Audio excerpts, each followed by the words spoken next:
Welcome to la chaîne Geopolitique, welcome to all viewers, to all subscribers of this channel, to all new viewers of this channel. So I would like just to inform you that we will enhance the format of this channel. Now we will we'll make presentation for every topic that we have through slides.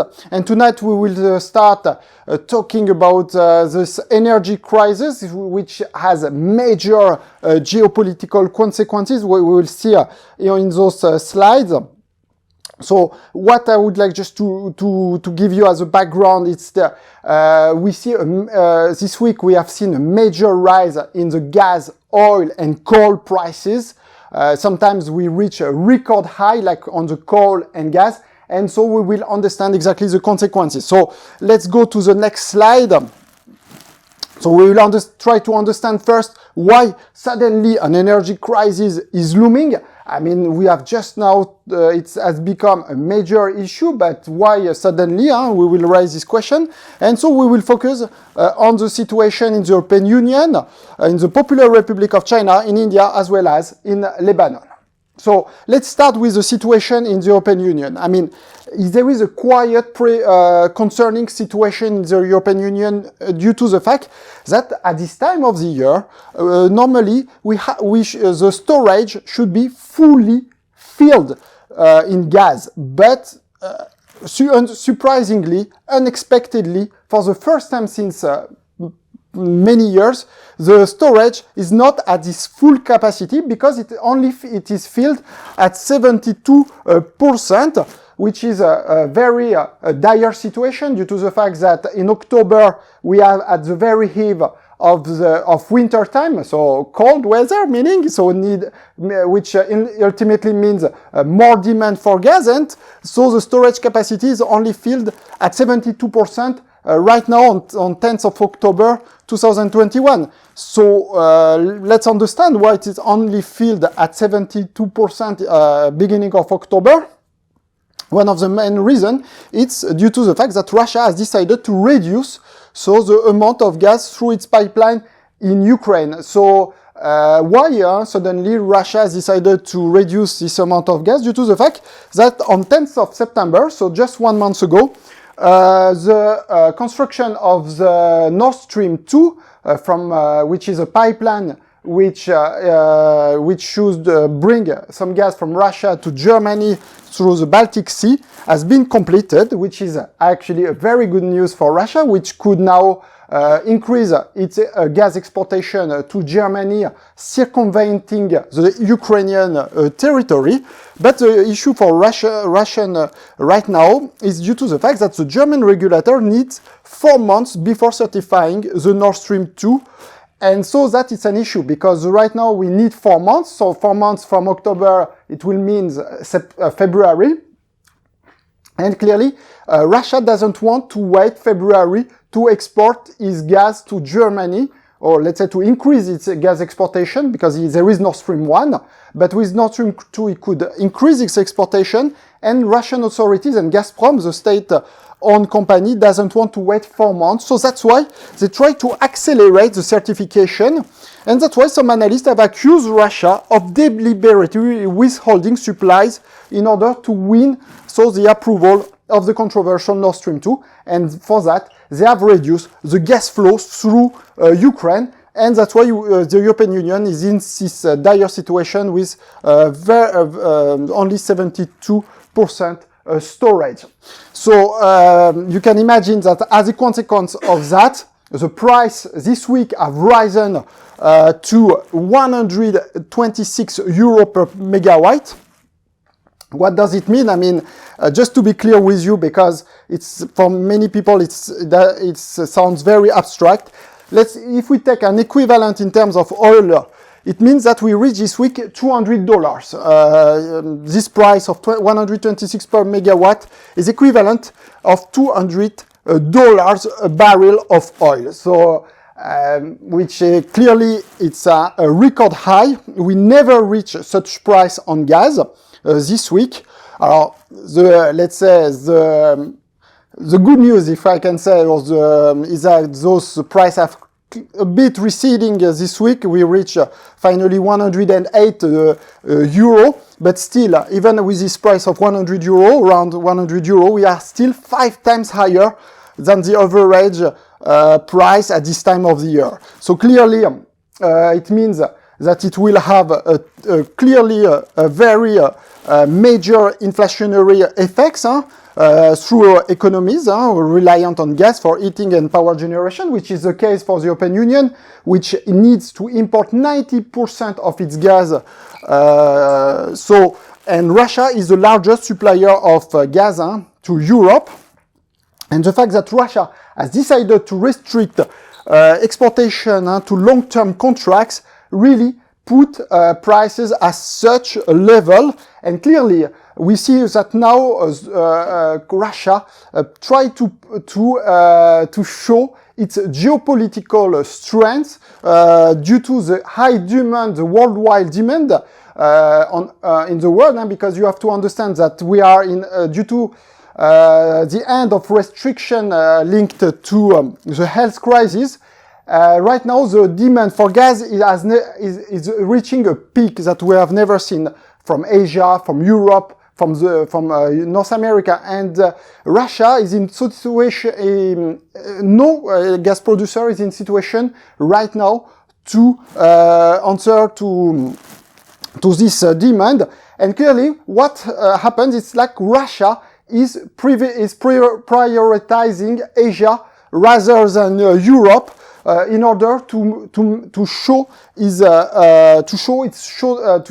how powerful is Russia, and Russia tries to give priority to exportation right now to Asia and not to Europe, and that's why we are in such a dire situation in Europe. And so I wanted just to show you in the next slide what happened exactly, just to be clear. So the TTF, just to be clear to all viewers, it's the main platform, that's the landmark platform in Europe, which lies in the Netherlands actually. And this week on TTF, we reach, as you see, a record high price. We have never seen that over the. We have never seen that. Just to show you from 2010 how the price has evolved, and clearly in September, and this graphic ends in September, and still the price right now are much higher than we see, but still we see that in September we reach a record high, which has even been surpassed this month in October on TTF. So the main storage in the Netherlands. So on the next slide, that we will see that it has those high price on gas has an effect also on oil. Why? Because as we said, the equivalent price of gas in oil is $200. And as you see right now on oil, the price is has reached $81. So it means twice less than the gas price. So what happens? It's that major gas buyer now are clearly choosing to buy oil instead of gas, and the consequences is that gas to oil switching has increased the demand by 500,000 barrels per day, while at the same time the OPEC plus, which includes Russia, doesn't want to increase more than 400,000 barrels a day each new month. So clearly what we see right now, it's a major gap between supply and demand. And clearly demand does not follow the supply. And what happens is clearly the price are going up on oil. And this week we reach $77 on WTI, which is the highest level so since mid-2014, while on Brent we reached this week $81, which is the higher price since 2018. Just to show you on the next slide the graphic, so on WTI you see that we have never reached in 2014 such a high price, and still probably some analysts expect that we will reach over the next week $90, and perhaps by the end of the year even $100, due to the fact that there is clearly a gap right now, as we talked, between supply and demand. So on the next slide, we will try to understand why the main oil producer doesn't want to increase the production due to the fact that demand clearly is much higher than supply. We could expect, reasonably expect, let's say like that producer will increase their production. But let's talk now about one of the major producers of oil, which is Saudi Arabia. Why Saudi Arabia doesn't want to increase production? So there are behind that many geopolitical reasons. The first major reason is like the tension in the diplomatic relation between the United States and Saudi Arabia.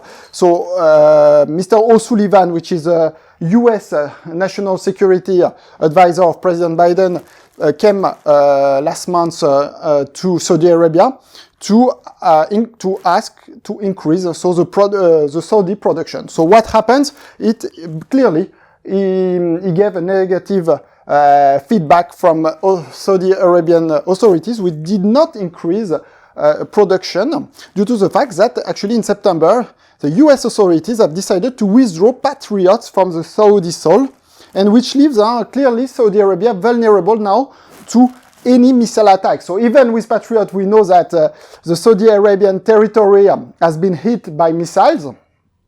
So now without Patriot, I mean, the worst could happen on the Saudi Arabian soil, and really, in order to show pressure, to increase pressure on the US authorities to review their decision to withdraw Patriots, probably Saudi authorities do not want to increase production. And in addition to that, also the US authorities try to push Saudi Arabia to negotiate with Houthi representative in order to settle this terrible war in Yemen, which doesn't please also the Saudi authorities. And the last reason also for Saudi Arabia not to increase production is that the FBI released a newly declassified document which show a possible involvement of Saudi authorities in the attack of September 11, 2001. So it has been this declassification followed, and it was made by an executive order of President Biden, which is, we see, very tough on Saudi Arabia. And in retaliation, so clearly Saudi Arabia tried to show that he has some possibility to retaliate to the United States by not increasing, by withstanding any calls to increase production. So we see that there is clearly a geopolitical reason behind this increase of oil prices. So we will see in the next slide that not only oil is affected by increase, not only gas, but also coal this week has reached a peak, an all-time peak price, which was last time actually in 2008, and we surpassed this all-time peak this week. Why? Because demand coming from China has never been so high.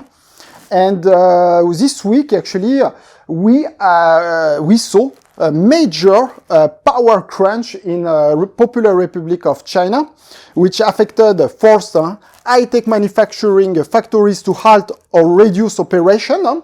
For example, one of the suppliers of Tesla had to halt his production during 2-3 days last week, which actually will affect very much the supply chain. Especially the northeast of China has been affected by this power shortage, and we will have a consequence of pushing prices up of energy for companies, but also for consumers, and that is really the red line for Chinese authorities, because it could create, possible, uprising, discontent of Chinese people, and that push actually the Chinese authorities to increase the production of coal in China, but that will not be enough.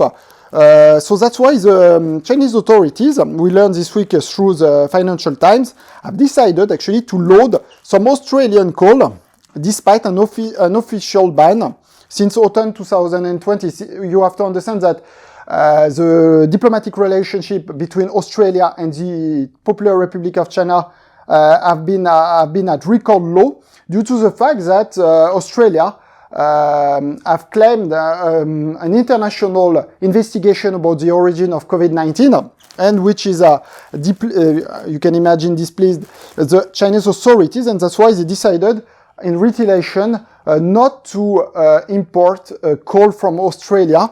But due to the critical situation in China, this week we learned that despite the ban of coal, Chinese authorities have decided to import coal from Australia, which we see change actually the geopolitical consequences, which shows that producer of coal like Australia now is clearly in a strong position to change maybe the relation with China, which has been forced to import coal from Australia. And so we will see that there are other examples we can see other than China of oil and coal shortage. We have just learned yesterday on Saturday, 9th of October, that through the New Delhi Chief Minister Arvind Kejriwal, that also India could face the same situation actually than Popular Republic of China due to the fact that the major coal-fired station have just 1 day stock left. So we could plunge India into the same energy crisis than Popular Republic of China, with ultimately the interruption of production, and maybe also not only for companies but also perhaps for the final consumer. It's not only India is affected by this energy crisis, not only Popular Republic of China, but also Lebanon. And in Lebanon, it's a much more serious situation than what we have seen in China or in India, because yesterday, on Saturday, 9th of October, the country has been plunged into a total blackout over more than 24 hours. Basically, there was absolutely no electricity in the whole territory of Lebanon. So at the time we are speaking on Sunday, 10th of October, we have learned that Lebanon has been supplied by fuel, so the energy could resume, but still it's a very precarious situation that we have in Lebanon. We know that over the last 2-3 months, the maximum Lebanese people have only between 3 and 4 hours of electricity per day. And this situation is actually strengthening, if you like, the geopolitical rivalry between, from one side, Iran, and from the other side, let's say the US sponsor, let's say the US and people and countries which are supported by US, like Egypt, Jordan, which try also to help Lebanon in competition with Iran. So we know that last month Iran has supplied actually Lebanon through the Syrian territory. Despite actually the warnings coming from the Lebanese authorities due to the fact that they feared that US could retaliate by sanction, due to the fact that if you are because of US sanction on Iranian oil, you are not allowed actually to buy Iranian oil. So actually during weeks we are afraid of any sanctions, but we have recently learned that US will not sanction Lebanon, which is a major relief. But that's why the authorities would prefer that actually to be supplied from Egyptian gas and oil, as well as for Jordanian, and getting also electricity from Jordan, in order to avoid any supply from Iran. But still, Iran wants to continue to supply Lebanon. So we see clearly that this energy crisis is strengthening, if you like, the fact that Lebanon is caught in geopolitically, and this energy crisis makes much more vulnerable Lebanon to this rivalry between Iran and US. So it would be very interesting to see actually the Lebanese case, how the Lebanese authorities will try to handle this major energy crisis, because they could refuse any supply from Egypt, from Islamic Republic of Iran, it will be very interesting from a geopolitical political view to see whether Lebanon will accept the Iranian oil, let's say at the expense of being supplied with fuel, or will they accept only Egyptian gas? It will be interesting to see. So this energy crisis show, if you like, is showing to the world, so the major geopolitical, if you like, rivalities in the world between, so we see between Iran and the rest of the world. So we see through the case of Lebanon that it threatens geopolitical rivalities. We see also through the Chinese case that it threatens Australia, which is a major producer. And in general, what we see is that is a producer of energy, countries like Russia, Saudi Arabia, Australia for coal, are strengthening their position. And we are on the eve of a third energy shock that we have seen last time in the 1970s. And probably due to this gap between demand and supply, really, now the producing countries are in such a strong position that we could see the prices going up very sharply over the next week, and which could really result in the same shock than in 70s, which has pushed inflation in that time. So we could be in the same situation really than in 70s, and probably we are living right now this third shock in 2021.